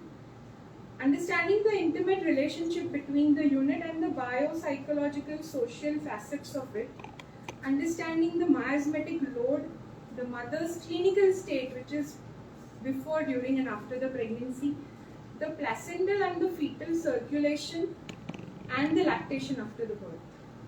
In the psychological aspects, we should understand the mental state of the mother before, during and after the pregnancy, and the emotional bond which is formed between the baby and the mother even before the baby is born. And socially, we should understand the socio-economic condition of the family and the IPR of mother with family members. Reaching to the simillimum and the importance of observations, history taking, the kind of time that we pass during our duty hours. We are there day and night observing these mothers and their babies, and then how to convert them into the language of repertory, organon and materia medica. That was the basic learning that the team had, that how do we understand these symptoms and then how do we formulate the totality. And another important thing that we all learned was a new facet of materia medica. I had never read materia medica in this way, understanding all the tissue affinities, the pathogenesis of the drugs. We would take another remedy and sir would help us in understanding what is the pathogenesis of the drug. So reading materia medica in this way was something which was very new for the team, and understanding the remedy relationships, understanding the use of various repertories, right from synthesis, Patak repertory, BBCR. There were specific rubrics. If we explore these rubrics every day, we would come to understand that what rich experiences our stalwarts had in managing even the neonates and the infants. So that was really eye-opening. This is the most important learning which I got, which was understanding the susceptibility of the mother and child unit. Understanding that mother and fetus through the pregnancy have a experience of 9 months together, and they have a susceptibility of their. And then when at the time of the birth, if there is a perinatal onslaught, then postnatally the baby's susceptibility will exhibit its own expressions, and at that time an acute or a phasic remedy will have to be given to satisfy that susceptibility of the baby. Otherwise, if there has been no such onslaught, then the baby and mother exhibit the same expressions of the same susceptibility, and the mother's CR is important to the baby. If in cases where we had given acute or phasic remedy, in certain cases we had to continue with the same remedy till the response was achieved. In other cases, if they were better with that acute phasic remedy, they were followed with the mother's CR. Or in the cases where we saw the twins, we had to give a related remedy to mother's CR. So these were the strategies of management which we could understand from all these cases. The another important learning was the role of homeopathy in improving the lactations and its effects on the baby. Now, physiologically, the lactation should stabilize by 3rd to 5th day, and it should be adequate, be it a single pregnancy or a twin pregnancy. So in mother with poor lactation, the constitutional remedy helped in reducing the physiological and the psychological stress. It improved the endocrine functioning and improved the lactation. And the baby's recovery was tremendous with this improvement in lactation, rather than giving them the formula feeding, which is very common in NICU practices. So this improves the calorie, the hydration and immunity of the child, and this helps in rapid recovery and rapid discharge. So the length of stay also reduces. The treatment becomes cost effective and the babies are discharged early as compared to the babies who are not on homeopathy. Of course, the role of homeopathy as an adjuvant therapy. Understanding that restoration of susceptibility halts the progress of disease and helps in functional revival, thereby hastening the process of cure. The simillimum, with total similarity at the levels of cause, expression, pathology and tissue affinity, restores the susceptibility. And with that, we can definitely reduce the morbidity and the mortality in this group of mothers and babies. I would extend a heartfelt thank you to all the students who have worked tirelessly, and whether it is any function, they are doing their duties there also, but they never miss their duties. So big thank you to all of you.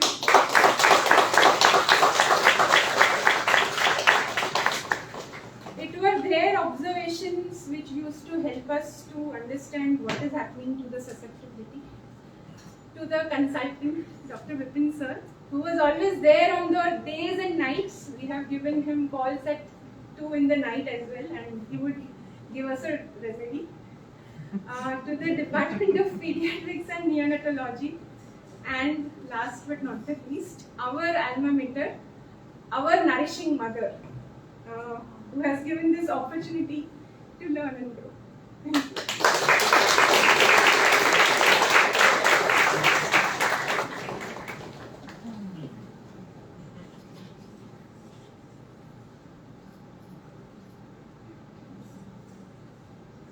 Any questions?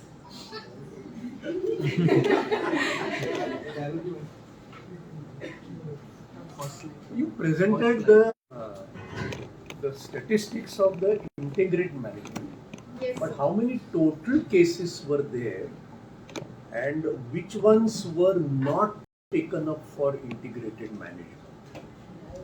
So what we are following right now is that we are trying to give integrated management to all the cases.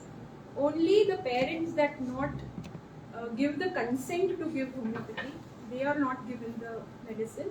Or if they take the baby to a higher center, or they ask for a discharge against medical advice, then in those cases we are not giving homeopathy to them. Otherwise, most of them agree as well, and we have started with homeopathy. So you have treated 50. How many you have not been able to treat? Sir, about almost 30 to 40 cases were not given homeopathy.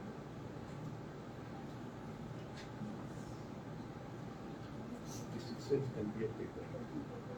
50 cases we took up, out of that 5 died. 5 died. And Yeah. five were DL. Five were, But yeah. 40 who we gave, we have got the. Yes. Yeah, that's what I told to Prashant also. This can be.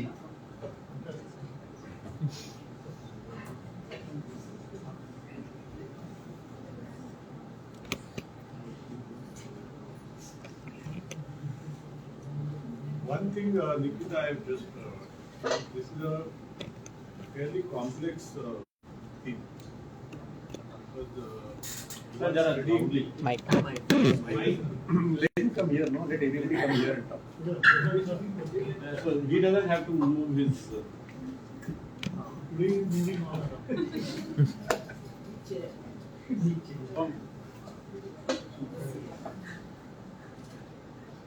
Yeah, at the outset, you know, I have my heart in your department.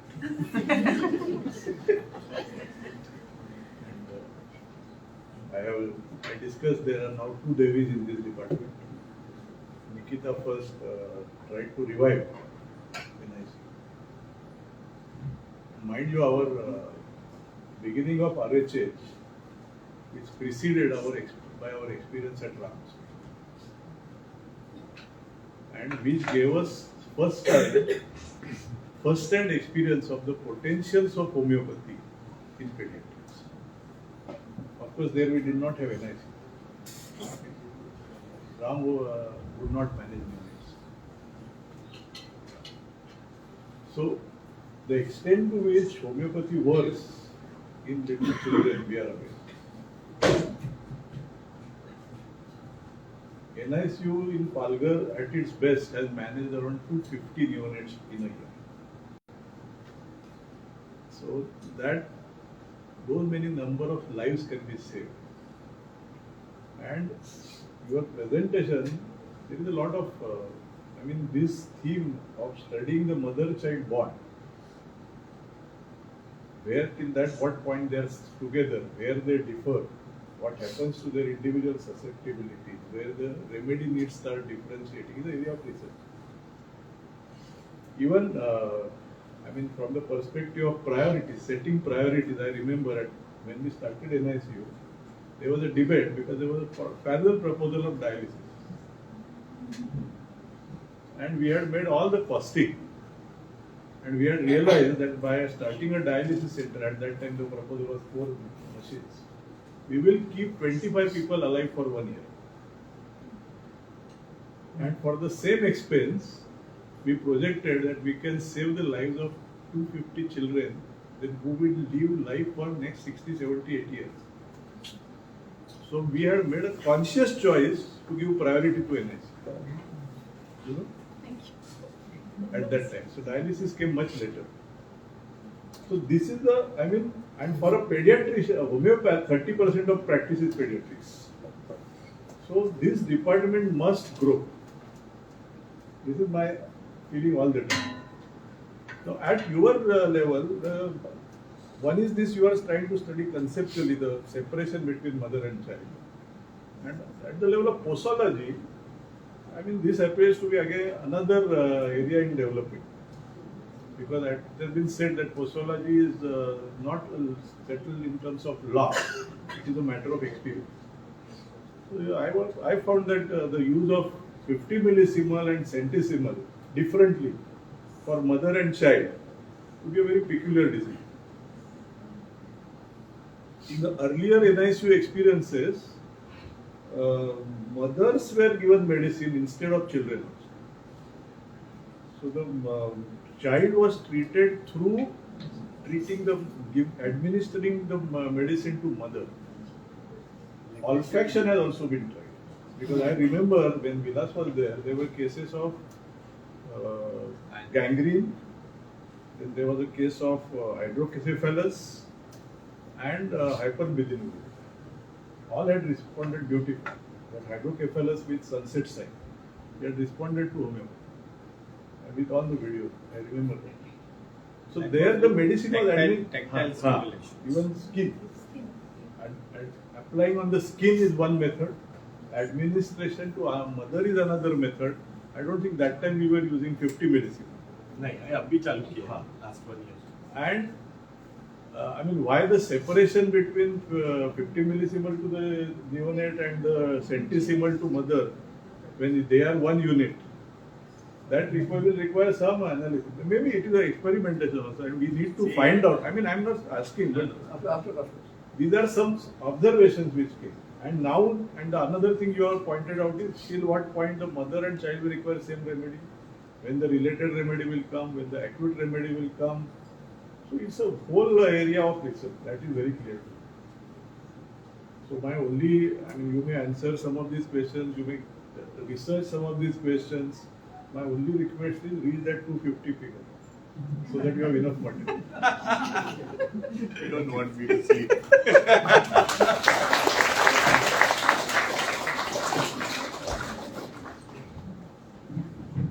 See, the only thing. Wait.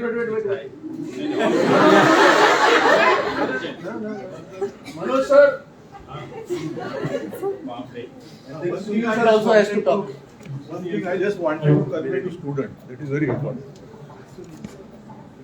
I mean, if you have understood what is the potential of homeopathy in IPD to this, and this department is lacking in medical office. It is a shame. I'm telling you. Lacking in Medical officer. Nikita is functioning like a medical officer when she is now, she should become full-fledged consultant. Good. Right? Yeah. I have already asked her to appear for a junior consultant, and hopefully she will clear MICR with these experiences. If you are working like this and conceptual, I think MICR has to be done. So, I mean, students, and the same is the potential in gynec. You are talking of mother and child unit. So these departments must be manned by young people. The infrastructure is there to be used for young people to work day and night and to learn. And there are less takers because we are used to comfortable life. We don't want this 24-hour work, but young people have to work if they have to get the experience, if the knowledge has to expand. Barabar hai? Perfect. So on her behalf, I am appealing for people to apply for emotion. Actually, when sir told me, before I say or conclude anything, first of all, it's really one of the best presentation I have attended. It's really very, very inspiring, extremely inspiring.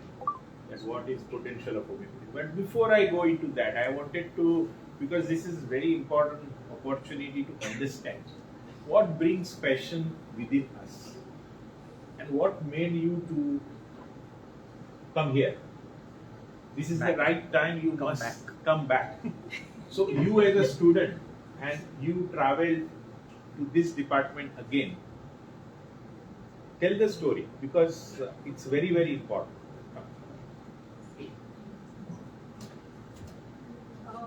As a student for 3 years and then later 1 year of medical officership, I realized that we need to go places with homeopathy, and I tried that after passing out from here in my private practice, and to a certain level I could achieve it, but then there was a lack of motivation that built in when you don't get cases, when people don't allow you to practice in NICU. I had been to 3 to 4 NICUs, but the neonatologists never ever let us to even talk of homeopathy in front of them. So then you feel as if you don't have the opportunity. At least give us the opportunity to prove. The same thing happened in the COVID as well. I was like that, अरे Covid में इतना अच्छा result आ रहा है, करना है, कोई आने ही नहीं देता था वार्ड के अंदर. तो इवेंचुअली ऐसा लगा कि क्या हो रहा है यार, हम लोग कैसे करेंगे, ऐसे कैसे होम्योपैथी बढ़ेगा. तो then I had no other option and I felt that अभी तो जाना ही है पालघर. 10 साल मुश्किल से निकाले थे बिना पालघर के. तो I came back and in this 1 year it has been, now I'm feeling good again that जो करना था वो हो रहा है और अच्छे से हो रहा है. So I'm very happy, and I would also request all the students to please join this course so that we can take homeopathic places again. Thank you.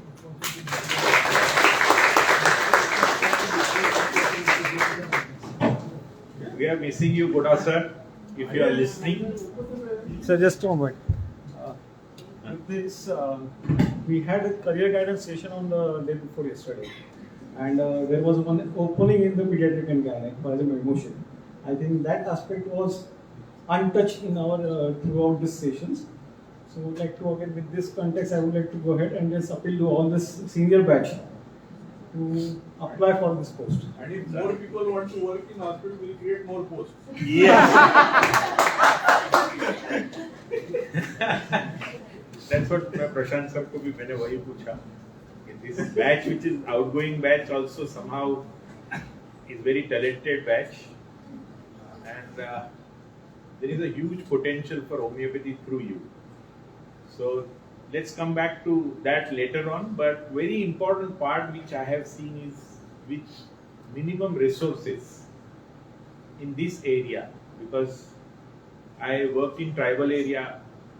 I have seen this size of baby. चूहा है कि इंसान है वो मालूम नहीं है. When I went to Mashwan to visit one baby, this is the state in which we are. So if we are able to bring change here, this is one of the most challenging area because your patient also comes from tribal. We can bring change anywhere, and so that's why in between I ask you costing, because it's very important for us to make a presentation which opens the eye of so many people, that this integrated care, I don't want to put it just at only homeopathy, but homeopathy has a massive role to play in building resources within the individual, mother and child both, and both unit needs to be taken care of. And again I'll say this was a rightful presentation where you took both the unit together. Because एक case तो बहुत सुंदर था जिसमें अगर माँ भी अगर मर जाती थी तो बच्चा भी मर जाता था, और बच्चा मरता था तो माँ भी मर जाती थी क्योंकि it was the third child and she would have half dead at that time. So it is very, very important for us to see that how do we build resources as a form of susceptibility within every individual. And you have made a huge effort which is visible behind these simple PowerPoints, which is so beautifully organized for us. I know Bipin sir को मैंने कोशिश की घुसाने के बीच में, because there is a mind which operates at even midnight hours, which integrates some of the aspect and which we should unfold when the opportunity is there, to take and understand how do you make decision making. It's not simple from shifting from pulsatilla to calcarea silicata or a giving sepia. You might look at it in PowerPoint because everything is so ready-made that it is available. But this process of thinking is of years of experience of consultant who knows and who creates EET, essential evolutionary totality, even at 2 hours at night, and finds out that how the things evolves. So I think you have stimulated this process within all of us, and I wish and I hope that we all come together and make it still better. What Carcas's dream of 250, it is possible. And student involvement, those who are passing, शायद कितनी post यहाँ खाली है, open है, I don't want to listen to that. मैंने Sachin sir को बोला कि list of people what they want to do. It's not what is available here. We are very well connected to so many places. So Sumeru, our own institute, hospital and college needs one nice pediatrician there who can run NICU there. So there are a lot of connections, there are a lot of phone calls coming to me about lecturer from your college. So whoever are interested in delivering lecture, please list your name and give it to us. Wherever opportunity here, we will do that. Wherever opportunity as a medical officer will place you. So I think we will be meeting at 1 as we decided. Some people have sent message to me. So thank you very much for such a beautiful integrated presentation. Thank you to Bipin sir, and Guda sir, we are missing again to you. He's listening probably. So it is very, very important that we support Nikita's efforts and we are there for you. Psychiatry team को भी involve किया, अच्छा लगा मुझे. Because postpartum depression is so common now, so common that infant care, mother care is most important, and we are as a department available to you again 24/7. Prashant sir.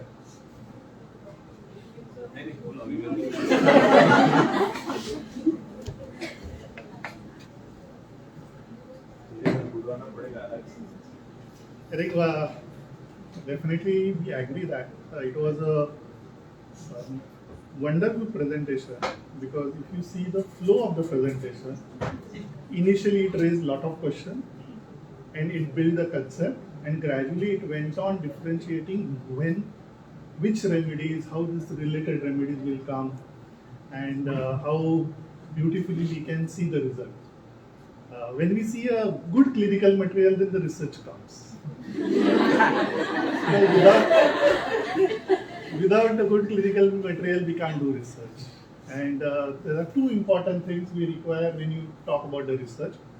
One is clinical material, and other is people who are going to work on the clinical material. So first of all, compliment to team for such a wonderful presentation.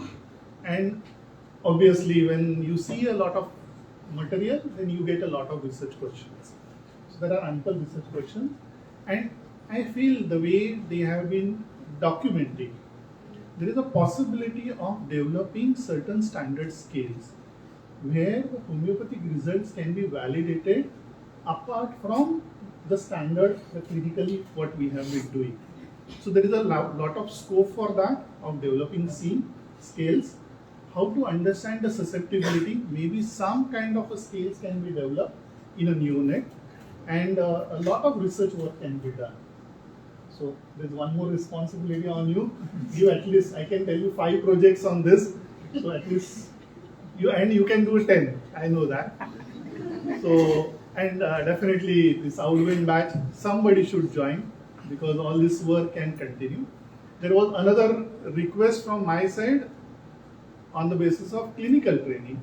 I think you should think of starting course on homeopathic neonatology, because if you are able to develop this, so at least some interested people will join and work as a medical officer and develop their experience. So maybe 6 months course on neonatology can be started, And definitely, Vipin sir, please take initiative and do this. Required for NAC as well. Required for NAC as well. सब अपने अपने angle से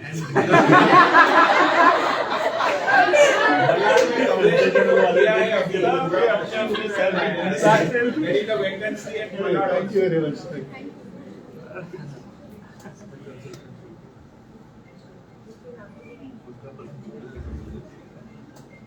you. So actually, what I wanted to say, Manoj, is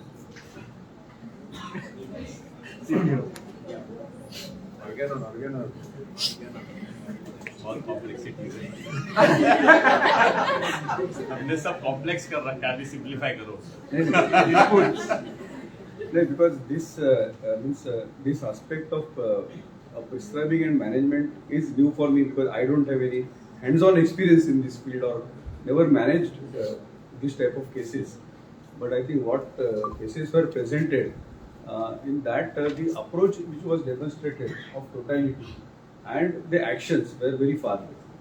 Very far away.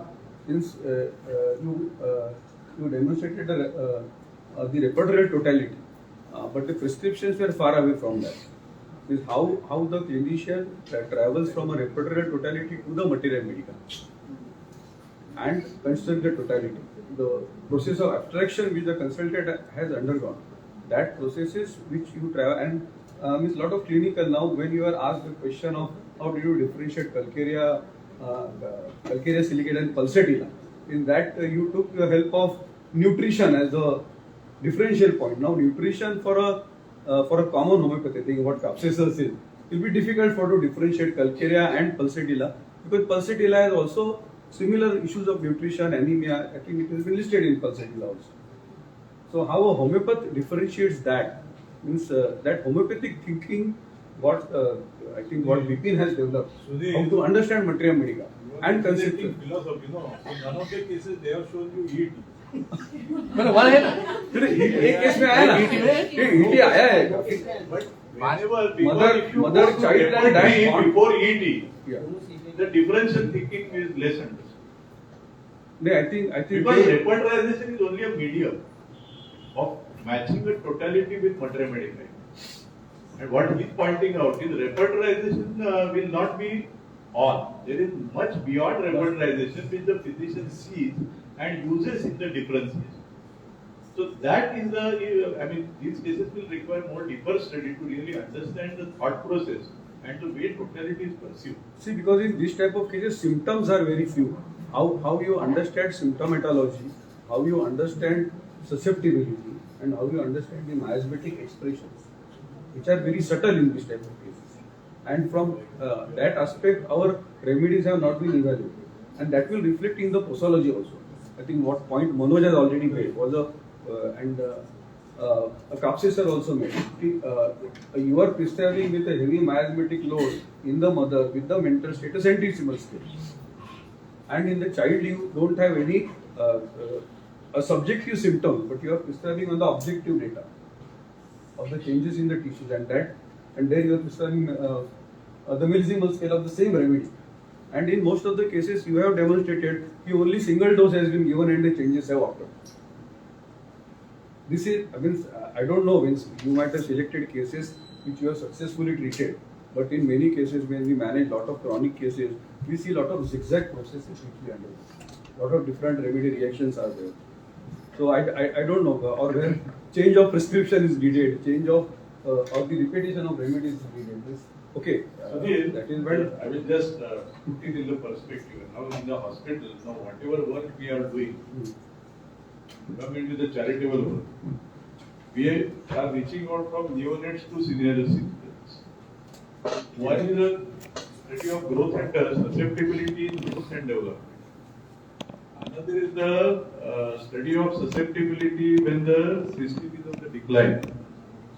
And our dialysis is dealing with people who are already reached end stage of the therapy. Following what we were discussing. So we are, and there is a proposal to start calcium, where the regeneration is a predominant aspect, which all these experiences go beyond the general homeopathic OPD based practice. So, as a center, as a hospital, it gives you experience of studying the evolution and devolution of man and the behavior of susceptibility and myelins. And our evolutionary materia medica images from the neonat, child, adult, old person to super senior. So these are the possibilities emerging because our symposium volume gives a lot of evolutionary picture and many of that you see in practice. But I think neonatology is not part of it because that was not the experience world of the physicians who wrote it. So there is a possibility of studying man from birth up to death and end-stage pathology, which is now opening up at first. You understand? But your thing is interesting because this study of mother and child unit, there being one and at the point at which they difference. And what you are focusing on is that growth and development. How many grams the child is adding, whether minus, and then just modification of susceptibility by few doses, and the behavior is changing. So I mean that is because the functional disturbances. They are not structural advanced pathology. So what is the role when functional disturbances are there and when the child growth and development is restored to normal? That was demonstrated by her. And how the weight gain suddenly goes up very significantly. So these are all, so we need to study growth and development at that level. You understand? So many areas are opening up through our hospital. And we need to be conscious of this and correlate with the homeopathic philosophy, totality, evolution, susceptibility, myelin. These things will remain common. And specific knowledges will be different. I think and what Prashant has mentioned about involving different scales to assess susceptibility objectively. I think that point also has to be attended because our criteria will change of repetition also with that and be more objective. And for students, you know, all these patients come with different pains. The range of painful lives that are visiting RHS right now and the experiences our students are passing in understanding that pain and then remaining stable and learning to be unprejudiced observer. That is another dimension that is it. I am experiencing these things at this age. The variety of that pain that is visiting us, we have never seen in life. And the pathology. We are studying human pathology, we are studying pathology, we are studying from child to the old. And our students are fortunate to get exposure to all these departments in their formative life.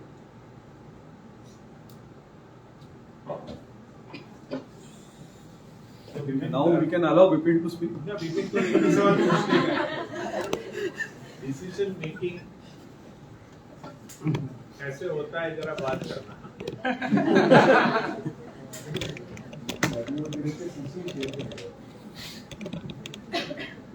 Sit down. Nikita, please sit.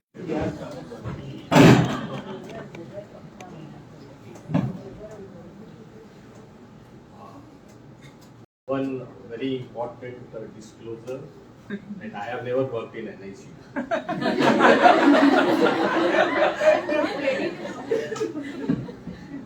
Never, except this setup, I have never entered into NICU. I have learned a lot of these processes by correlating clinico-pathological perspectives and understanding growth and development. I mean, I always felt, and I also once shared with Dr. Shama when she was a little hesitant to take up gynec that I have never worked. I said for homeopath, there is nothing beyond susceptibility. If you understand susceptibility at a different perspective, at a different point of time, and a different evolution, you understand man as a whole.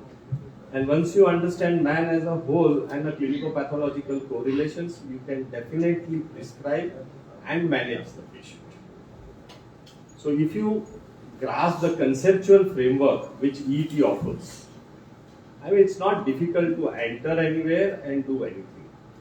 Nothing is foreign. So, I mean, that's what I always say, that you give me anything and everything, I will start working on it. because you don't get into the disease based or a place based or the structure based. The most important concepts which were primarily used here was when we are expressing ourselves, even the student when they expressed, my primary framework in the whole defining totality was giving more importance to what student is talking and what is their observations. Rather than entering into too much of details of life space. The first thing was, what have you observed in a ward, how a mother is behaving?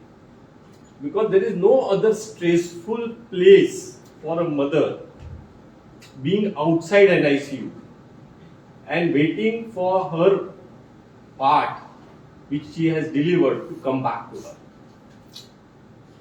That's the fundamental, for one mother going through this experience and how does she behave, how is she adapting to this stressful situation is a central core of that mother. You may take all life space, everything. Yes, that will support your totality, whether the life space and her observations, they go in alignment or they are different. That was a primary core on which all the totalities were made. So all the questions which were asked, ki life space mein ye kidhar hai, wo kidhar hai, they were at certain level, but direct correlations like, mother who was sitting outside, or the mother who was in a grief and blaming oneself, or mother who was not wanting to breastfeed.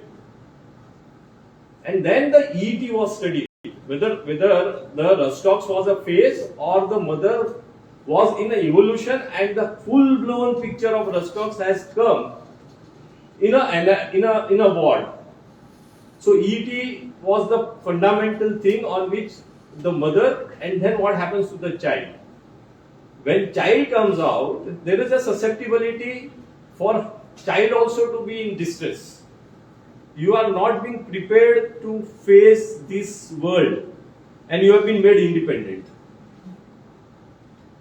So in an independent world, from a dependency, how do I react? Do I choose to express something different, or I am choosing a similar pattern, and being part of that susceptibility was another concept used.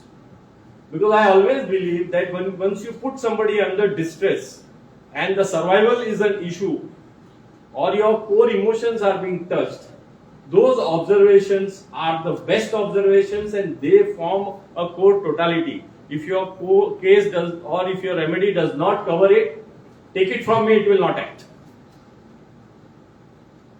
So ward prescribing is all. That is why I always advocate to the students that please don't take that 2 hours break. Don't go back to hostel and sleep. Because your observation in a ward of all those mothers, all those patients, even if they are not on homeopathy, teaches you the behavior. Hospital is not a picnic spot where you enjoy. It is a place where you are in distress, away from home, away from family, with the disease. And if you are able to take care and understand the core emotions of each patient, your understanding of human being will go see change. Because what we see in our OPD is a part, 1 or 2 hours. But we don't see person in a different, how is an individual with a neighbor patient, the care and the concern which was, or somebody just sleeps, doesn't even care to look around. Or when the relatives come, when husband comes, sometimes, they give husband came, she didn't even speak with her. When certain set of relatives came, she was very happy. When the another set of relatives come, now these are the important observations which built up ward practice. And then once you build that up on one side, understand clinico-pathological correlations on other side, evolution on third side, and the demand of susceptibility, it is not something great. It is simple, provided we are there. And that is what makes a comprehensive evolution of a man. You need not go on taking 10 events. Being in a hospital also is an important event. Are we able to evaluate that event in its totality? Or we go on taking 3-hour case of a IPD patient who will get irritated. And majority of time, I think out of 100 cases, hardly one case I would have sent them back for taking more data. I have always believed that when they are being directed, lot of data will come to satisfy me rather than actual. So the original data, original observations, they play a key role. But for that you have to be there on the floor, not in a hostel room. You are not here to record TPR, BP, you are not clinical clerks, you are medicos. And being an homeopath, this is an opportunity to sharpen, to harness, to improve your observational qualities and develop unprejudiced observations in an independent environment. And this is all will build up. Now this whole thing is not built up for just making you work like a donkey.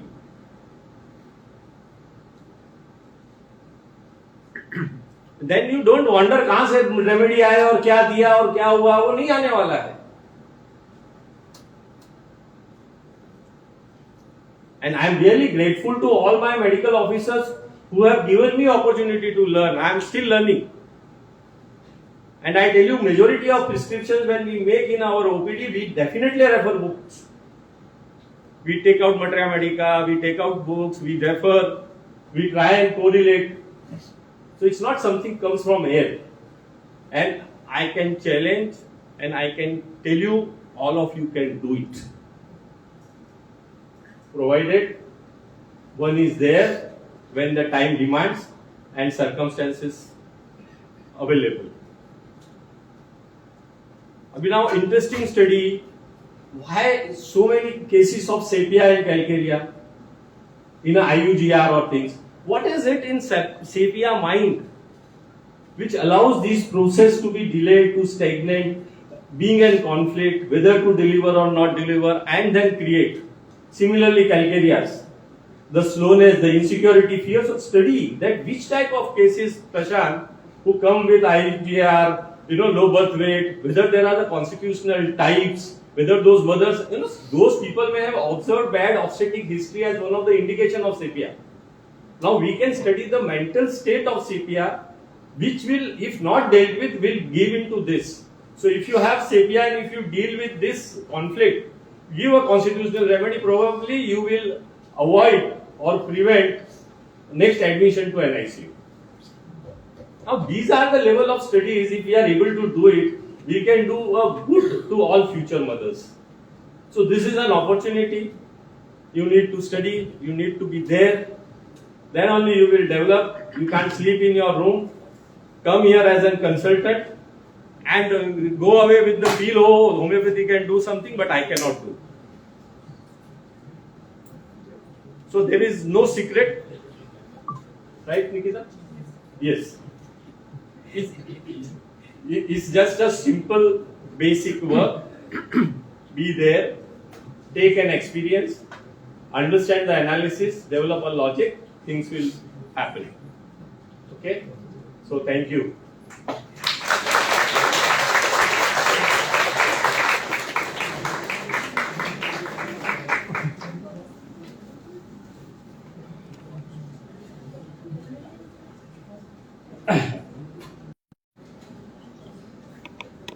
Like whenever Manoj is talking about very, very deep experiences, he gets hair. This morning it happened when he was in the train. And I was away for the last 10 days, but when I opened Nikita's PowerPoint presentation last morning, the first thing I did was to talk to her, not to talk to Bipin sir. Because I said that what I want to talk to her, let me present to her as what it is. And this morning I was going through the latest journal of psychiatry, and the editorial was competency based PG psychiatry. What is it? Looking at what some of the suggestions that came, what are we training our students for? Which competencies?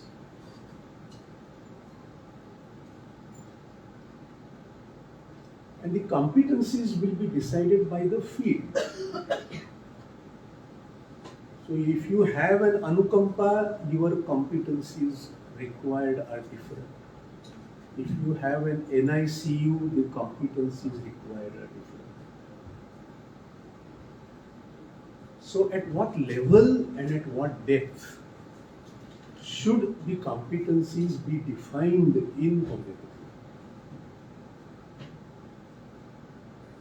Like for example, when I see the type of prescriptions of Cuprum-Met and Carborich, and the basis on which these prescriptions have been based, and the competencies in understanding Boger, if you want to prescribe at that level. And I always, whoever has undergone ICR training and have seen MLD's double book with notes by LDD in the same and MLD in the same.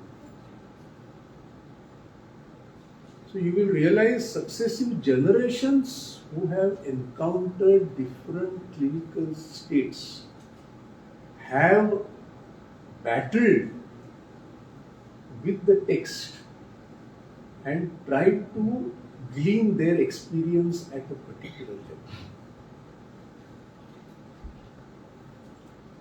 And it is significant that Bipin sir has taken up Boger for his PhD.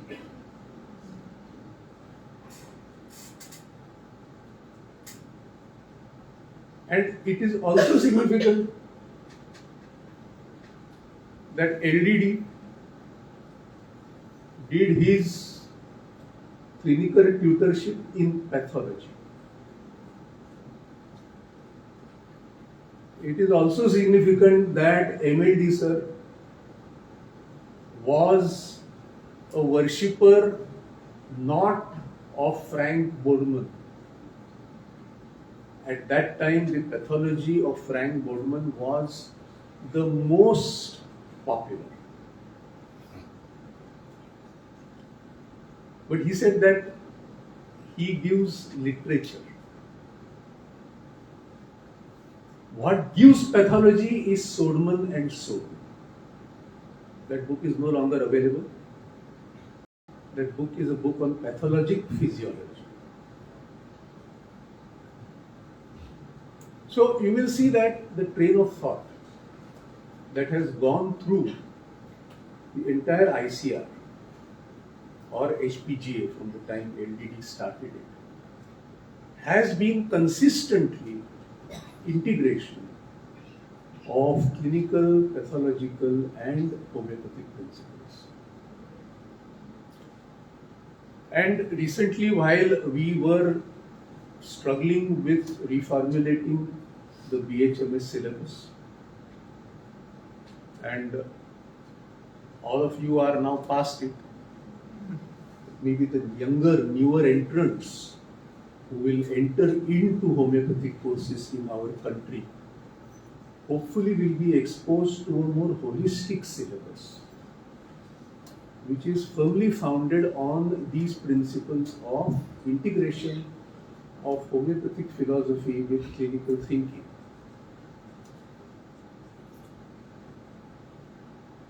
But the battle that homeopathic education will have to always live with is what is the nature of the field on which we will function. If our colleges are going to be classroom colleges, then integration has no meaning. if the colleges are going to be in the field and build up the field from the field to a NICU, different stages, then what we are talking in terms, now I am making a leap, in terms of consciousness. Because Dr. Bipin sir was talking of consciousness of CPR. And consciousness where the baby is leaving the consciousness of CPR without preparing for the departure. And it is where the consciousness of administration of CPR is trying to restore the susceptibility which has been hampered.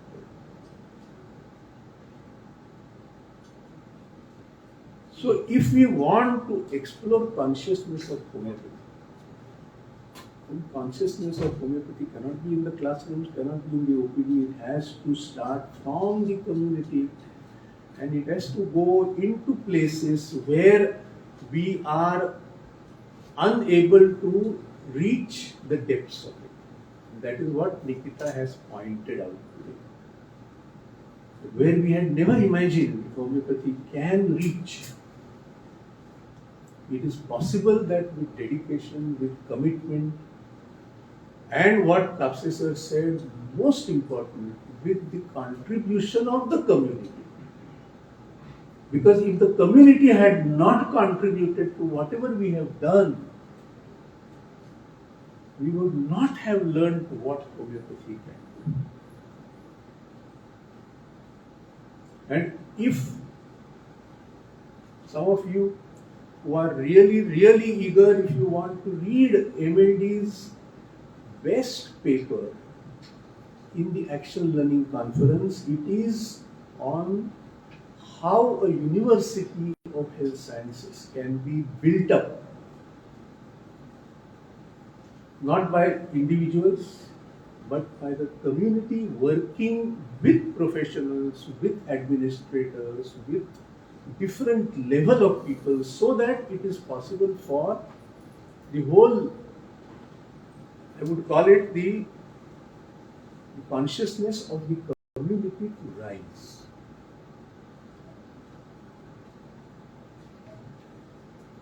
I had gone to Kashmir. I had gone with a slim book of Aurobindo. And Aurobindo talks of integral yoga.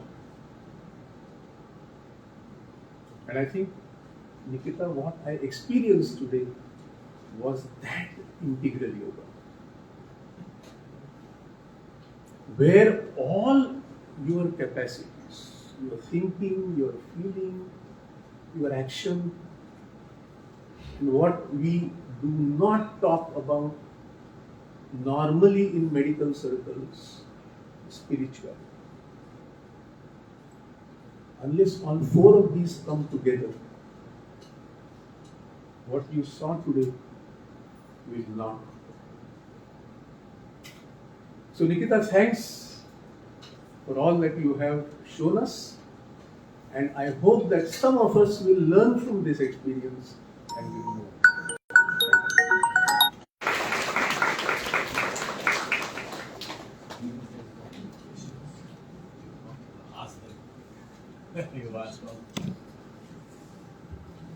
Any questions from others, because sir had prevented you people to ask questions.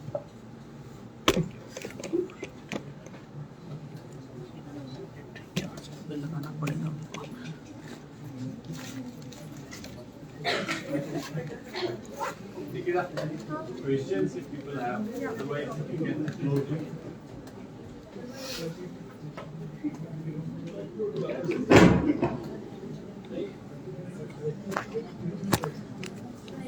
No questions. Good. Thank you for being on wonderful. and hope that we will continue this work and we will be able to present much more work from other areas also. So all the faculty should now be ready to get their work organized and present on the next ICR day. So request that we must present our.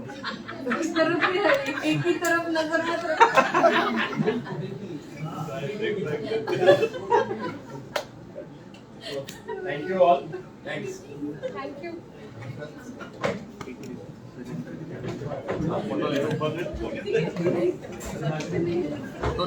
वो डाल दे पहला वाला